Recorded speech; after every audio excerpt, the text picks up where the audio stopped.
Bangsa Indonesia sedang merayakan Hari Kemerdekaan Republik Indonesia. Dan semua kita melihat di depan sini, semua mereka memakai baju-baju dari segala suku bangsa Indonesia. Kita bangga menjadi warga negara Indonesia. Haleluya, Tuhan baik, puji Tuhan. Pada sore hari ini kita ada karena kemurahan Tuhan.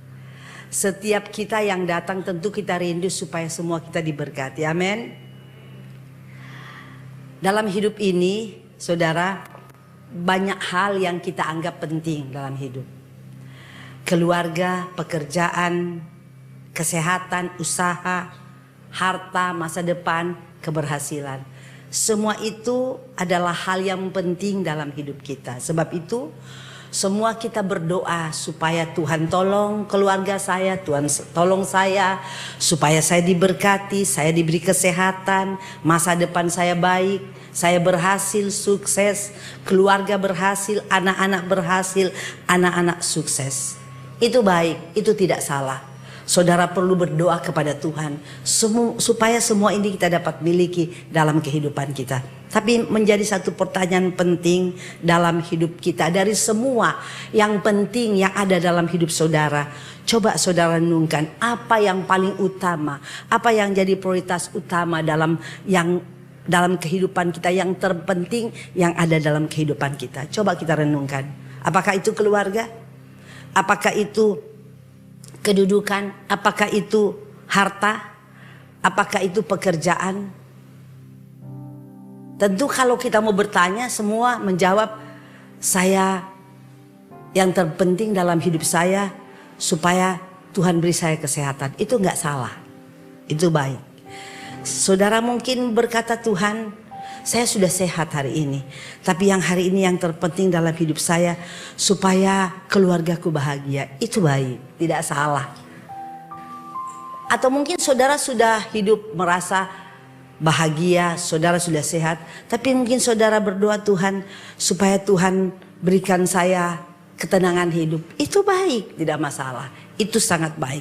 Saudara silakan saudara berdoa kepada Tuhan. Tapi saudara harus tahu bahwa dari yang terpenting, dari semua yang penting dalam hidup kita, jangan sampai kita lupa, yaitu Tuhan yang paling penting. Itu yang paling utama. Sebab apa saudara? Karena apa yang paling penting dalam hidup kita, dalam hidup ini akan menentukan arah hidup, keputusan dalam setiap tindakan kita yang kita akan jalani. Ini yang menentukan. Jadi apa yang paling utama, ada yang paling prioritas, yang paling penting dalam hidup ini yang akan menentukan arah hidup kita, tindakan yang kita akan jalani hidup ini. Saya ingin saudara melihat kebenaran firman Allah yang perlu ada dalam kehidupan kita hari-hari ini, saudara. Yaitu biarlah yang penting, yang terutama, yang menjadi prioritas dalam hidup, yaitu Tuhan.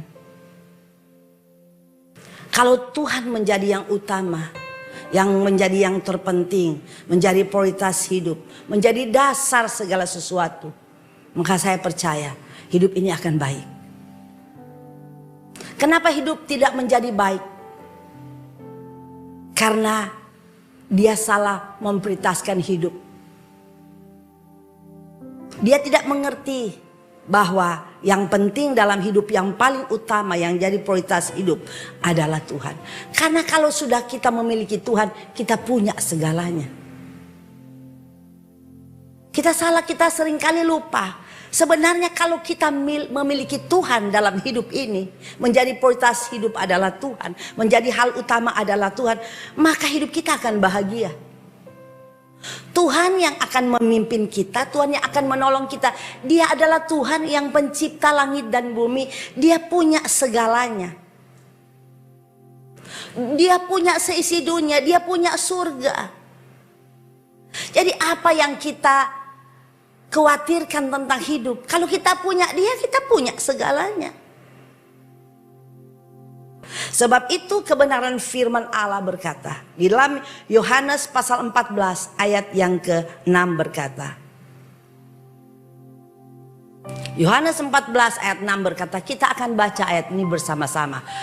2, 3, kata Yesus kepadanya, akulah jalan, kebenaran dan hidup.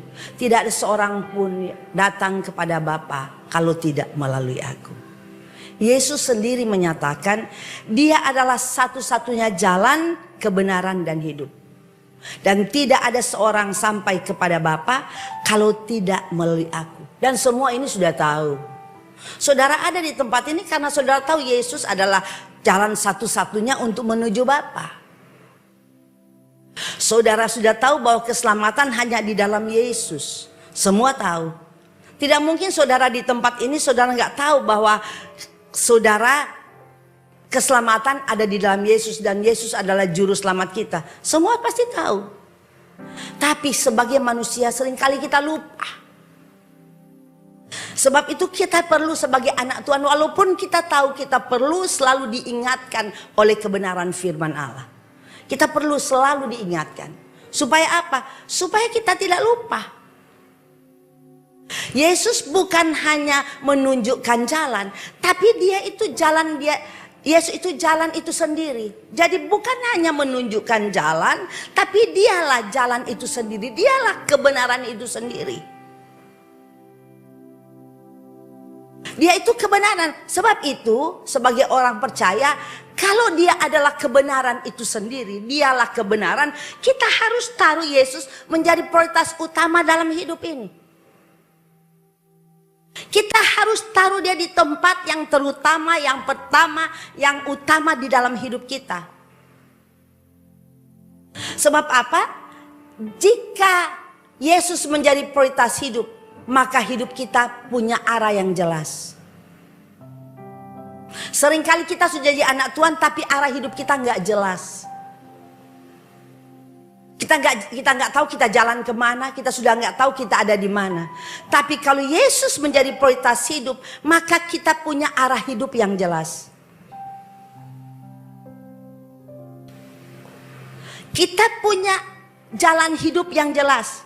Kita tidak hidup mengejar untuk hal-hal yang tidak kekal. Kita tentunya punya kerinduan untuk selalu berjalan di jalan yang benar. Kita ingin supaya kehidupan kita selalu menyenangkan Allah. Sebab itu penting kita bukan hanya jadi anak Tuhan, mengerti ayat, tapi tidak pernah ayat itu bekerja dalam hidup kita. Kebenaran itu bekerja dalam hidup kita. Kebenaran ini harus bekerja dalam hidup kita. Kalau kebenaran itu bekerja dalam kehidupan kita, maka kehidupan kita akan baik. Banyak anak Tuhan hidupnya anak Tuhan tapi tidak baik. Kenapa? Karena kebenaran tidak bekerja dalam hidup ini. Kita hidup di dunia tidak mengejar sesuatu yang menjadi keinginan kita. Tentunya kalau kebenaran itu ada, kalau Yesus menjadi prioritas utama dalam hidup ini, kita tahu apa yang utama yang kita harus kejar. Apa yang utama yang kita harus cari, apa yang utama yang kita harus raih. Kolose pasal 1 ayat 10 berkata, Kolose 1 ayat 10, sehingga hidupmu layak di hadapannya serta berkenan kepadanya dalam segala hal, dan kamu memberi buah dalam segala pekerjaan yang baik dan bertumbuh dalam pengetahuan yang benar tentang Allah. Kalau Yesus menjadi prioritas utama dalam hidup kita selalu akan layak di hadapan Allah. Jadi seringkali kita bagaimana cara hidup layak di hadapan Allah. Bagaimana cara supaya hidup saya berkenan kepada Allah. Cara supaya kita layak dan berkenan kepada Allah, yaitu saudara harus prioritas hidup. Prioritas Yesus dalam hidup. Taruh itu di tempat utama. Yesus harus menjadi di tempat utama dalam hidup ini. Coba kita renungkan hari-hari ini. Apakah dia sudah ada di tempat utama dalam hidup saudara? Sebab saudara tahu, keberhasilan kita di hadapan Allah bukan karena kita berhasil di dunia ini. Keberhasilan kita di mata Tuhan bukan kita karena hebat kita di dunia ini, karena kita sudah meraih segalanya di dunia ini. Keberhasilan kita di hadapan Tuhan kalau kita hidup berkenan kepada Allah. Bila hidup kita menyenangkan hati Allah, itu keberhasilan di hadapan Tuhan. Bukan kita nggak boleh berhasil, saudara. Boleh. Tuhan tidak melarang kita berhasil. Tetapi saudara ingat, keberhasilan di mata Tuhan bukan apa yang kita raih selama kita hidup di dunia. Bukan itu. Karena jelas semua tahu, apa yang kita raih di dunia itu semua sifatnya semu. Sebab itu saya mau katakan, saudara harus tahu keberhasilan di dalam Tuhan bukan karena apa yang kita punya dalam dunia ini. Seringkali kita bangga karena kita sudah raih segala sesuatu dalam hidup ini. Tapi pernahkah saudara bangga karena saudara sudah menyenangkan hati Tuhan? Sudah hidup berkenan kepada Allah? Yang Tuhan inginkan, lakukan apa yang Tuhan inginkan bagi kita. Efesus pasal 2 ayat 10 berkata, karena kita ini buatan Allah, diciptakan di dalam Kristus Yesus untuk melakukan pekerjaan baik yang dipersiapkan oleh Allah sebelum supaya kita hidup di dalamnya.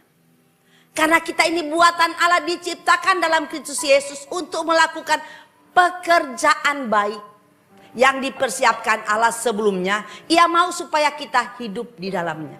Jadi saudara harus tahu, kita ini buatan Allah, diciptakan dalam Kristus untuk apa? Untuk melakukan pekerjaan baik.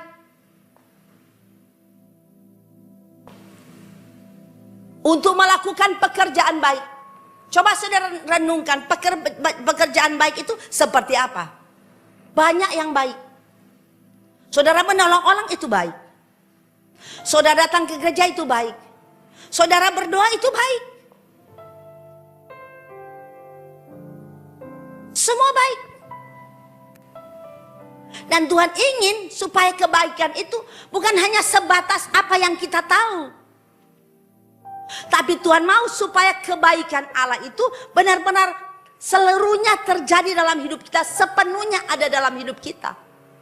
Nah, bagaimana hal yang baik itu akan terjadi sepenuhnya dalam kehidupan kita? Caranya seperti apa? Saya sudah katakan, mungkin saudara banyak tahu firman, banyak tahu ayat. Mungkin ada saudara sampai 1000 ayat saudara hafal. Jangan membunuh, jangan berzina, jangan mencuri. Banyak hal juga yang kita tahu bahwa Tuhan melarang ini, melarang itu, harus melakukan ini, harus melakukan itu.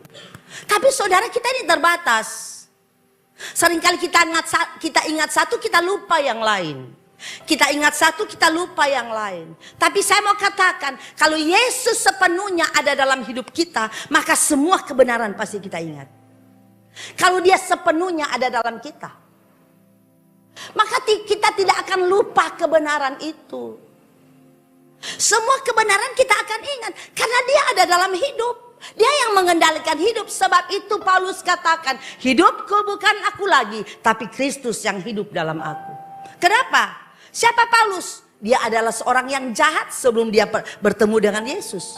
Dia merasa hidup benar pada waktu dia masih agamanya yang dia peluk saat itu. Dia merasa hidup benar. Dia sudah merasa dia berbuat baik kalau dia membunuh. Dia merasa dia berbuat baik kalau dia menganiaya orang percaya. Dia anggap itu baik menurut kebaikannya dia. Tapi kebaikan Tuhan berbeda dengan kebaikan manusia. Saudara ingin tahu kebaikan Tuhan seperti apa? Saudara harus izinkan Yesus menjadi hal utama, memenuhi kehidupan saya dan saudara. Pasti saudara tahu yang baik. Hamba-hamba Tuhan yang menyampaikan firman Allah terbatas. Mungkin dia sampaikan hari ini tentang hal prioritas utama hidup adalah Yesus. Bisa juga dia menyampaikan ada tema-tema yang lain. Sudah terlalu banyak khotbah yang kita dengar. Sudah terlalu banyak firman Allah yang kita terima. Tapi coba kita renungkan, apa semua itu kita sudah lakukan? Tidak ada manusia yang dapat melakukan seluruh kebenaran tanpa kekuatan Tuhan. Tidak ada. Karena kita manusia ini lemah. Tapi saudara tahu, sebab itu karena kita lemah, Tuhan tahu kelemahan kita. Tuhan ingin supaya Dia akan bekerja dalam hidup kita, supaya kelemahan kita ini dikuatkan oleh kekuatan Tuhan. Kita harus memiliki kekuatan Tuhan dalam hidup ini. Penolong Tuhan dalam hidup ini. Kita perlu itu di akhir zaman, saudara. Ini dunia jahat, bukan dunia baik-baik. Buka aja mata lebar-lebar hari-hari. Jangan saudara tutup mata saudara, tapi buka lebar-lebar, lihat keadaan terjadi hari-hari. Apa yang sedang terjadi kita lihat dengan mata kita. Ini sudah bukan rahasia, kejahatan begitu luar biasa. Sebab itu perlu dasari hidup saya dan saudara dalam kebenaran Allah. Biar Yesus menjadi prioritas utama dalam hidup kita. Saudara, Tuhan memberikan kita kemampuan. Tuhan pasti memberikan kita kesanggupan.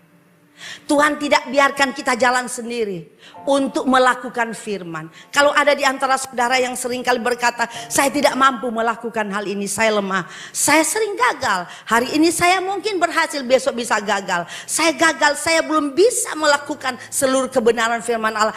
Gak apa-apa, ini manusia. Kita tidak mungkin akan langsung menjadi sempurna. Kita masih manusia. Karena kita lemah, kita nggak berdaya, Tuhan akan menolong kita. Orang yang merasa hebat Tuhan tidak akan tolong. Tapi jangan kita berpikir karena Tuhan adalah penolong, Dia yang akan menolong kita, saudara tetap tinggal dalam kelemahan terus. Kapan saudara akan menjadi sempurna? Kapan saudara akan bertumbuh seperti Kristus? Seperti tema gereja kita di tahun ini, bertumbuh ke arah Kristus. Kapan itu akan terjadi? Kalau kita selalu berkata, saya lemah, saya nggak bisa, saya nggak mampu, saya tidak berdaya. Kapan itu pertumbuhan itu terjadi? Tentu Tuhan mau ada kerjasama antara kita punya kemauan, punya kerinduan. Kita harus berperang, kita harus menang. Dan tentunya kita pasti menang kalau kita bersama dengan Tuhan. Tuhan itu baik. Tuhan memberikan kepada kita hidup di dunia ini kesempatan. Kesempatan Tuhan masih berikan. Dan kesempatan yang ada, mari kita pergunakan baik-baik kesempatan ini. Karena ada satu ketika kesempatan itu tidak ada lagi. Kalau kesempatan itu tidak ada lagi, maka saudara, kita akan menyesal tapi terlambat. Tapi terlambat. Jangan sampai itu terjadi. Saya selalu mengulang-ulang dalam setiap khotbah.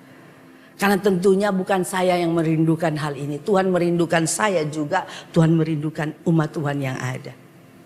Karena Tuhan mengasihi kita. Dan kasih Tuhan kepada manusia itu begitu sempurna. Sebab itu saya mau katakan, bukan kita tidak boleh menjadi orang sukses. Bukan. Tuhan tidak pernah melarang. Kita perlu berdoa supaya kita berhasil. Kita berdoa supaya kita menjadi sukses. Kita berdoa supaya anak, keluarga, anak cucu kita diberkati. Kita berdoa supaya pekerjaan kita baik. Dan mungkin hari-hari ini yang datang, saudara sedang berdoa itu kepada Tuhan. Saudara sedang menaikkan doa itu kepada Tuhan. Silakan saudara bawa doa itu kepada Tuhan. Tidak salah. Tuhan kan bilang, bawa segala kebutuhanmu kepadaku. Mari kepadamu yang letih lesah. Mari kepadaku yang letih lemah lesu. Aku akan memberikan kamu kelegaan. Datang kepada Tuhan. Curahkan isi hatimu kepada Tuhan. Tuhan ajak, Tuhan mengundang kita. Curahkan, datang kepada Dia yang lemah, yang letih, yang lesu, yang berbeban berat. Datang. Tuhan mengajak. Tuhan sendiri yang bilang loh. Tuhan sendiri yang ngomong. Jadi tidak mengapa kalau saudara mau ungkapkan doa saudara kepada Tuhan, kalau saudara ingin sesuatu yang tidak bertentangan dengan firman Allah, Tuhan tidak pernah melarang. Tapi saudara, ya, satu hal yang terpenting dalam kehidupan kita, yang utama dalam kehidupan kita, jangan sampai berkat itu menggeser Tuhan dalam hati kita. Jangan sampai kerajaan itu menjadi hal yang nomor 2. Tapi biarlah Tuhan yang menjadi utama. Bukan harta, bukan kedudukan, bukan keberhasilan, bukan kekayaan. Tapi biar Tuhan dan kerajaannya yang menjadi utama dalam hidup kita.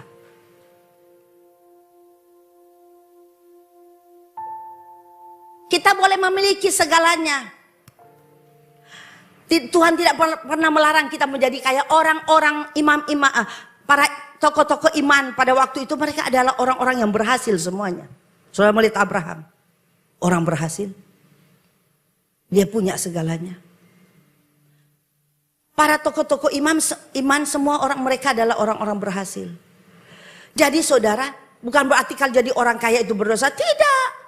Tuhan senang kita jadi orang kaya karena memang jadi Tuhan akan memberkati anak-anaknya. Tapi jangan sampai itu menggeser Tuhan dalam kehidupan kita. Kita boleh miliki segalanya, tapi kita harus tahu biar Tuhan dan kerajaan Tuhan itu menjadi hal yang paling berharga, yang paling prioritas dalam hidup ini. Sebab itu firman Allah katakan dalam Roma 8 ayat 29. Roma 8.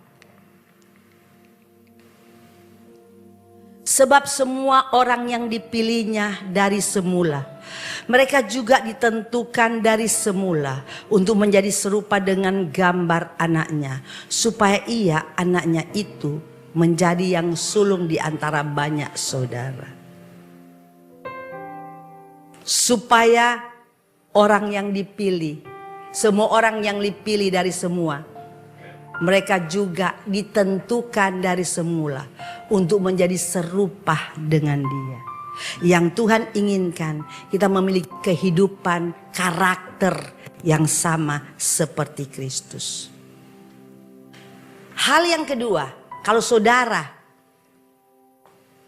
menjadikan Tuhan menjadi prioritas dalam hidup saudara, kita akan memiliki kepuasan dalam hidup ini. Kita akan memiliki kepuasan. Sebab itu saya katakan bahwa kalau kita mau berdoa kepada Tuhan, apa yang kita mau cita-cita, saudara ingin supaya doa saudara didengar Tuhan, saya katakan itu tidak salah. Tidak salah. Silakan saudara berdoa, saya juga lagi berdoa. Ada hal penting yang saya doakan kepada Tuhan. Tapi saya berdoa kepada Tuhan. Saya berdoa, Tuhan tolong apa yang saya rindukan Tuhan nyatakan. Tapi kembali lagi kepada firman Allah. Saya tahu dalam segala doa yang saya naikkan, saya tahu Yesus yang adalah Tuhan yang mampu mencukupkan, memuaskan kehidupan saya. Saya mengerti bahwa Yesus adalah salah satu yang dapat memuaskan jiwa saya. Orang yang menjadi Tuhan, orang yang memiliki kehidupan yang mengutamakan prioritas adalah Tuhan, dia pasti akan memiliki kepuasan dalam hidup. Pasti. Karena saudara banyak contoh orang yang punya segalanya tapi hidupnya nggak puas. Karena kita harus tahu sumber kebahagiaan yang utama bukan karena kita berhasil. Sumber kebahagiaan utama bukan karena kita sukses, karena doa kita didengar. Tapi saudara tahu sumber kebahagiaan dan kepuasan yang ada dalam hidup kita, kalau Yesus itu memenuhi hidup ini, pasti hidup kita bahagia. Sebab itu kalau saudara ingin hidup saudara bahagia, saudara selalu izinkan Yesus yang memenuhi kehidupan saudara. Dan orang yang memprioritaskan Yesus dalam hidupnya, dia tidak mudah kecewa. Walaupun doanya belum dijawab, Walaupun apa yang dia inginkan belum tercapai, dia tidak akan kecewa dengan Tuhan. Karena dia tahu yang ada di hatinya adalah Tuhan. Karena dia tahu yang memenuhi kebutuhannya adalah Tuhan. Kenapa banyak orang kecewa? Karena doanya belum dijawab. Karena banyak orang yang mundur dari Tuhan karena doanya nggak dijawab. Saudara perlu kembali merenungkan. Mungkin saudara tidak memprioritaskan Tuhan dalam hidup saudara. Orang yang memprioritaskan Tuhan dalam hidupnya, orang yang memprioritaskan Tuhan di dalam hatinya, dia tidak mudah kecewa. Walau mungkin saat ini doa belum dijawab, apa yang dia cita-citakan belum tercapai, dia tetap percaya bahwa Tuhan adalah segalanya dalam hidupnya. Dia tahu Tuhanlah yang akan memenuhi kehidupannya. Dan orang yang memprioritaskan Tuhan dalam hidupnya, dia adalah orang yang tidak iri dengan keberhasilan orang lain. Sebab itu penting saudara memprioritaskan Tuhan dalam hidup. Tuhan menjadi utama dalam hidup ini. Tuhan harus memenuhi seluruh kehidupan kita. Dia tidak mudah iri dengan keberhasilan orang lain. Karena dia tahu nilai hidup itu bukan diukur karena keberhasilan. Nilai hidup kita ini bukan diukur karena keberhasilan atau harta yang kita dapat. Dia tahu nilai kehidupan kita itu di tangan Tuhan. Jadi yang menilai kita itu bukan manusia tapi Tuhan. Sebab itu kalau ada orang yang suka iri melihat keberhasilan orang lain, dia belum mengerti firman Allah. Dia tidak ada di dalam Tuhan. Dia tidak izinkan Tuhan itu memenuhi kehidupannya. Banyak orang kalau lihat orang berhasil iri, lalu mulai gosip karena keberhasilan orang lain. Ini hari-hari ini banyak yang terjadi. Mulai bergosip dengan keberhasilan orang lain. Kenapa itu bisa terjadi? Padahal dia orang percaya. Dia tahu firman Allah. Karena dia tidak mengizinkan Yesus hidup di dalam hatinya. Dia tidak mengizinkan Yesus memenuhi kehidupannya. Yang menjadi prioritas hidup bukan Yesus. Sebab itu kalau ada di antara jemaat yang suka lihat orang-orang seperti ini, saudara berdoa buat mereka. Supaya mereka bisa mengerti firman. Mereka bisa melakukan firman, mengizinkan Yesus itu bukan sekedar tahu bahwa Yesus juru selamat, bukan sekedar tahu bahwa Yesus itu Tuhan, tapi biar dia izinkan juru selamat itu, Yesus yang juru selamat itu memenuhi kehidupannya, menjadi prioritas hidup. Galati pasal 6 ayat 4. Saudara, Galati pasal 6 ayat 4 coba ditampilkan. Baiklah tiap-tiap orang menguji pekerjaannya sendiri, maka ia boleh bermegah melihat keadaan sendiri, bukan melihat keadaan orang lain. Jangan terlalu banyak melihat keadaan orang, lihat aja diri kita. Seringkali karena kita terlalu banyak melihat orang lain, kita lupa dengan diri ini. Kita lupa apa yang kita harus lakukan sebagai orang percaya. Karena terlalu banyak melihat orang lain. Kita belajar jangan terlalu banyak melihat orang lain, kekurangan orang lain. Tapi lihat diri, apa yang perlu kita benahi dalam hidup ini. Sebab itu saya mau katakan kalau Yesus menjadi prioritas utama dalam hidup ini, dia tidak mudah iri melihat keberhasilan orang lain. Ini penting. Kenapa saya katakan ini pada sore ini? Karena kenyataan yang saya lihat dunia hari-hari ini seperti ini. Hari-hari ini banyak sekali anak Tuhan tapi masih melakukan hal ini. Saudara, saya mau sekali lagi katakan bahwa nilai diri kita bukan diukur oleh karena keberhasilan. Saudara tahu sebab kepuasan bukan tergantung kepada apa yang kita punya, banyaknya harta kita. Kepuasan bukan tergantung kepada banyaknya harta kita karena keberhasilan kita, bukan tergantung kepada itu. Tapi Kepuasan itu ditentukan bagaimana hubungan kita dengan Tuhan. Kalau sudah punya hubungan baik dengan Tuhan, maka hidup saudara selalu puas.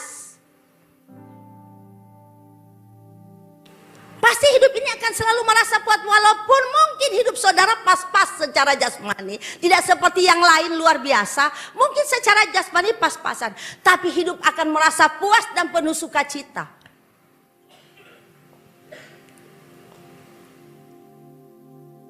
Sebab itu, saudara, ketika Tuhan yang menjadi prioritas hidup kita, maka saya percaya, saya mau katakan kita adalah orang-orang yang sangat berbahagia.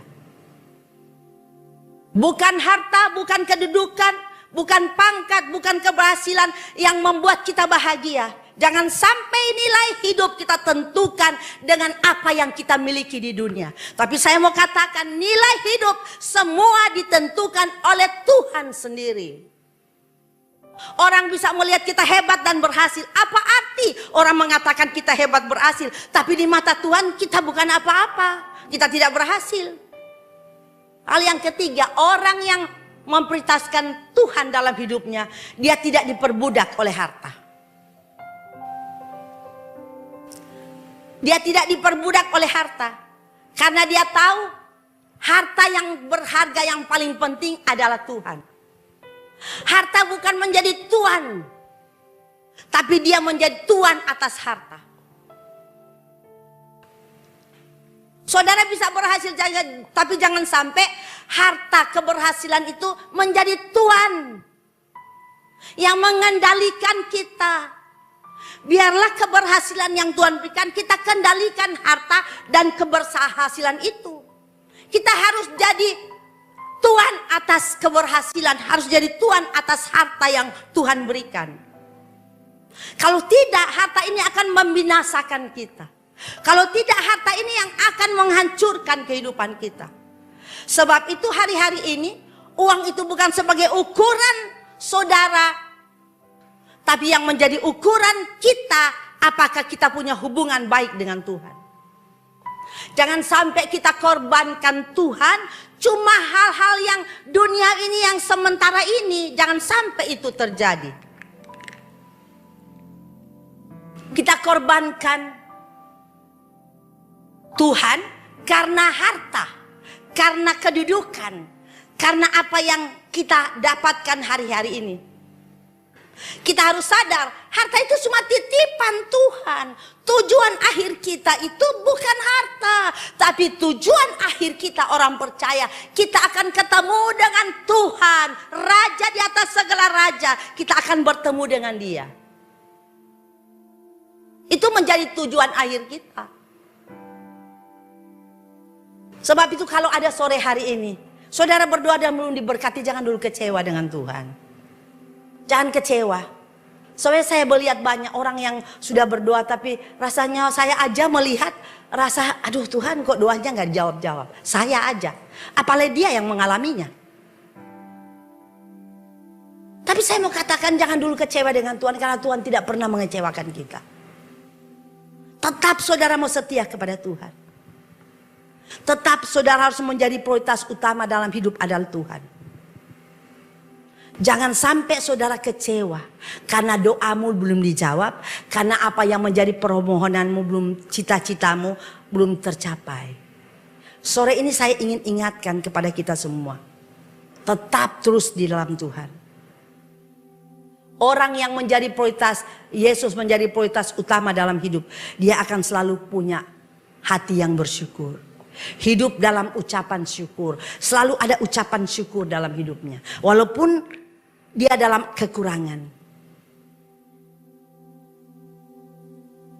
Walaupun dia doanya belum dijawab, dia pasti hidup dengan ucapan syukur.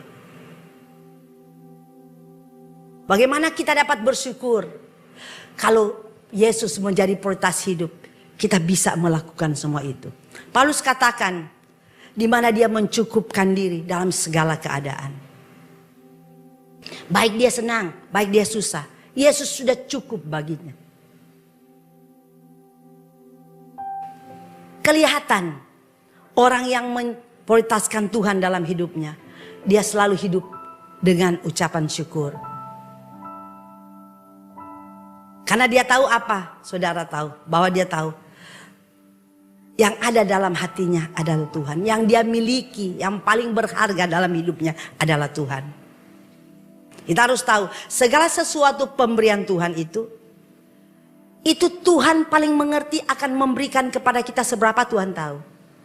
Dan segala yang Tuhan berikan itu pasti baik. Kalau dari Tuhan pasti baik. Tapi walaupun dari Tuhan itu baik, kalau kita tidak menjaga hidup kita dengan baik, kita tidak pelihara hati kita dengan baik, kita tidak pelihara hubungan kita dengan baik, maka Tuhan itu akan tergeser lalu digantikan dengan keakuan sehingga kita jauh dari Tuhan, membuat kita celaka. Sore hari ini saudara harus tahu Roma katakan segala sesuatu dari Dia dan oleh Dia dan kepada Dia. Jadi segala sesuatu yang kita punya ini semua titipan dari Dia dan oleh Dia dan kepada Dia. Segala sesuatu dalam hidup, jangan saudara berkata, oh saya nggak punya sesuatu, saya nggak punya apa-apa. Saudara hidup ini kan, ini yang paling berharga, hidup ini sangat berharga. Saudara bisa berjalan, saudara bisa berbicara, saudara bisa melihat, saudara bisa mendengar, saudara masih diberi kesempatan untuk berdiri. Ini semuanya berkat Tuhan. Semua berkat Tuhan. Ini yang perlu kita syukuri. Jangan berpikir nanti dapat harta baru saudara mau bersyukur kepada Tuhan. Tapi Tuhan ajar kepada kita dalam segala hal kita bersyukur kepada Tuhan. Bersyukur bukan hanya pada waktu saudara sehat. Saudara sakit pun bersyukur. Karena kita kan tahu firman Allah berkata Allah turut bekerja dalam segala hal untuk mendatangkan kebaikan bagi kita yang percaya kepada Dia. Dalam segala hal itu Allah turut bekerja. Kalau Dia izinkan itu terjadi, ada sesuatu maksud. Seringkali kita tidak mengerti maksud Allah kenapa hal ini terjadi. Saudara bersyukur kepada Dia, saudara izinkan Tuhan memenuhi hidup saudara, Tuhan akan memberi pengertian kepada saudara bahwa ini Tuhan izinkan karena ada sesuatu yang Tuhan inginkan dari dalam hidup kita. Supaya mungkin kita lebih merendahkan diri, supaya mungkin kita lebih sungguh-sungguh, supaya mungkin kita lebih banyak bersyukur kepada Dia, supaya kita nggak lupa diri. Segala sesuatu, banyak hal, masing-masing mungkin tidak sama satu dengan yang lain. Saya mungkin Tuhan izinkan sesuatu ada dalam hidup saya, tapi saya tahu itu Tuhan izinkan karena punya maksud dalam hidup saya. Saudara mungkin nggak tahu. Tuhan paling tahu yang terbaik apa yang Tuhan izinkan hidup saya. Tuhan gak mungkin memberikan lalu Tuhan tahu saya gak sanggup untuk memikulnya, saya tidak sanggup untuk saya jalani. Tuhan gak mungkin berikan itu, tapi Tuhan tahu bahwa saya sanggup, saya mampu, sehingga Dia berikan itu kepada saya. Tapi bukan berarti Dia tinggalkan kita. Dia akan turut bekerja dengan apa yang saya alami. Membuat apa? Mendatangkan kebaikan dalam hidup saya, mungkin secara jasmani, terutama secara rohani. Karena tujuan kita bukan jasmani, tapi tujuan kita rohani, kekekalan. Sebab itu kan ada firman Allah katakan lebih nggak ada mata satu daripada seluruh tubuh masuk neraka. Biar aja nggak ada mata satu tapi masuk surga, itu kan firman Allah katakan. Ada ayatnya kan? Lebih baik nggak ada tangan satu tapi masuk surga daripada seluruh punya kita lengkap seluruh tubuh ini punya tangan 2, punya jari 10, punya segalanya, tapi seantero tubuh masuk neraka. Itu nggak ada arti. Itu satu perumpamaan yang Tuhan berikan membuka mata kita supaya kita bersyukur dalam segala keadaan. Kalau Tuhan izinkan sesuatu dalam hidup kita, semuanya baik dan Tuhan punya maksud. Seringkali kan kita lupa, kita bersungut, kita mulai ngomel kepada Tuhan. Katakan, Tuhan kenapa saya seperti ini? Kok Dia seperti itu, Dia enak ya? Saya kok nggak enak? Padahal saya sudah melayani Tuhan, saya sudah setia. Jangan saudara selalu kalau ada masalah, selalu ungkit-ungkit Tuhan saya setia, saya sudah melayani. Jangan sekali-sekali kita melakukan itu kepada Tuhan. Hati-hati dengan mulut. Saya sudah lihat banyak orang yang terjadi dalam hidup mereka. Waktu mereka diberkati Tuhan, mereka lupa bahwa sumber itu dari Tuhan. Setelah ada, ini bukan di sini, ada kesaksian dari seorang mamanya yang ngomong ke saya. Setelah mereka berhasil, hamba Tuhan selalu memberi tugas kepadanya. Lalu dia katakan, kok selalu saya? Selalu kok saya, emang gak ada orang lain? Aduh, saya waktu dengar itu sampai geli. Betul, iya betul. Setelah habis dia ngomong begitu, tahu gak? Semua habis. Semua habis, ini gak bohong, ini cerita benar. Saya bukan mau bilang kepada saudara, masing-masing kan Tuhan paling tahu. Tapi ini satu kesaksian hidup. Kok selalu saya? Padahal ini pelayanan loh. Hamba Tuhan itu memberikan pelayanan kepada dia. Itu bukan tujuan karena kamu hebat. Bukan. Tuhan bisa pakai orang lain loh. Dan kita anggap kalau kita selalu kita anggap kita ini hebat. Kita bukan apa-apa di hadapan Allah. Kalau Tuhan masih beri kesempatan kita melayani, bersyukur. Terima kasih Tuhan. Karena kita tidak dapat membalas kasih Tuhan. Jangan saudara kata, kok selalu saya? Jangan sampai saudara. Setelah berapa bulan kemudian, orang tua ini cerita kepada saya, dia nangis. Terus saya katakan nasihatin aja.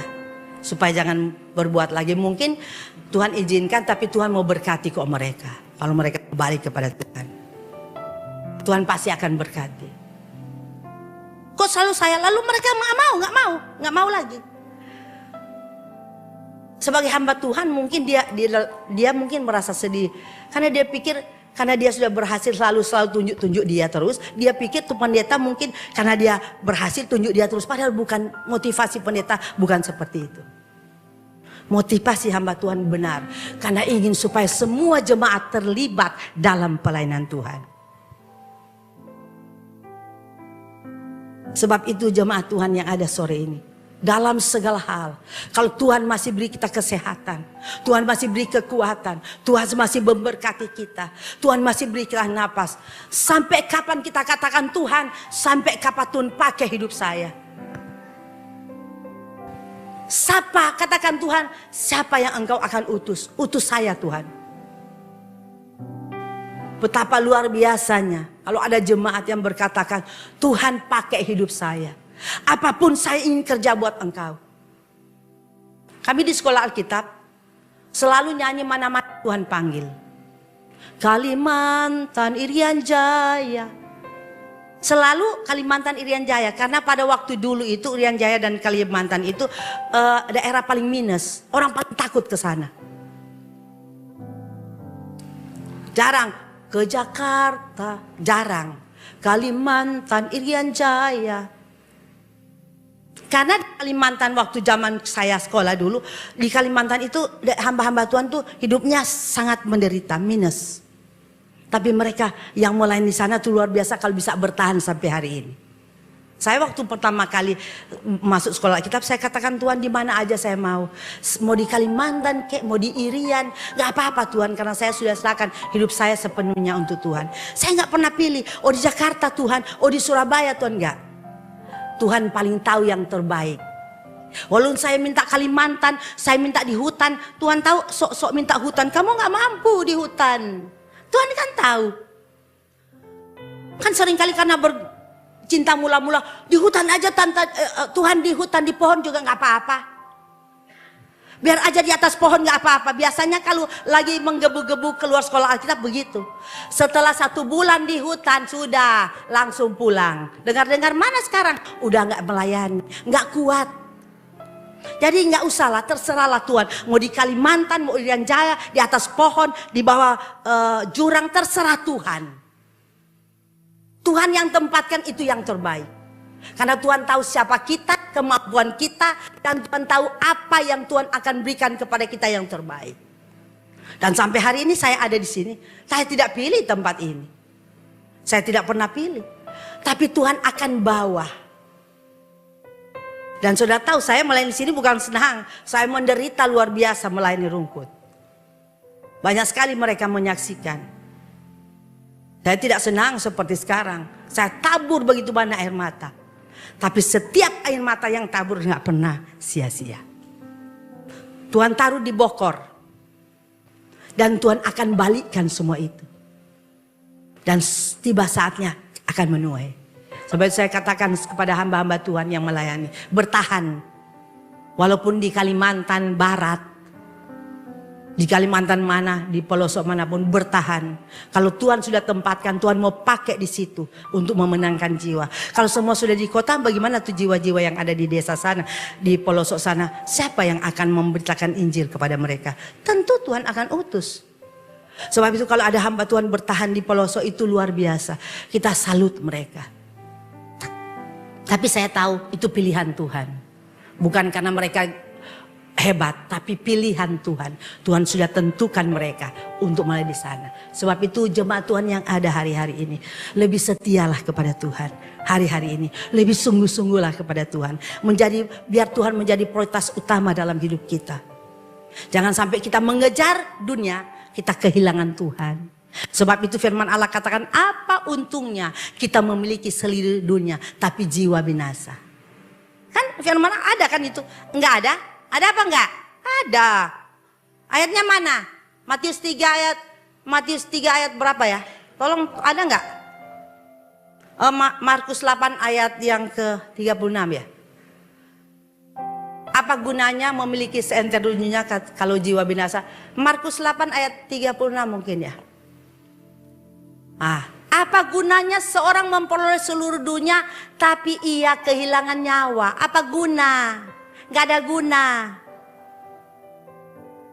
Kalau kita punya segalanya tapi kehilangan nyawa. Tapi berbahagianya kita. Dan Tuhan tidak pernah mengizinkan kita kehilangan semuanya. Tapi kalaupun kehilangan, Tuhan itu pasti akan memberi kita kekuatan untuk menghadapi hal itu. Sudah tahu Ayub kehilangan kan? Tapi apakah Tuhan biarkan Ayub? Enggak. Dia berkati kembali Ayub. Jangan pernah takut kalau untuk Tuhan. Dan Tuhan punya rencana selalu dalam hidup kita ini indah. Amin. Sebab itu cari dulu kerajaan Allah dan kebenaran. Maka semua akan ditambahkan kepadamu. Tuhan memberkati kita semua. Haleluya.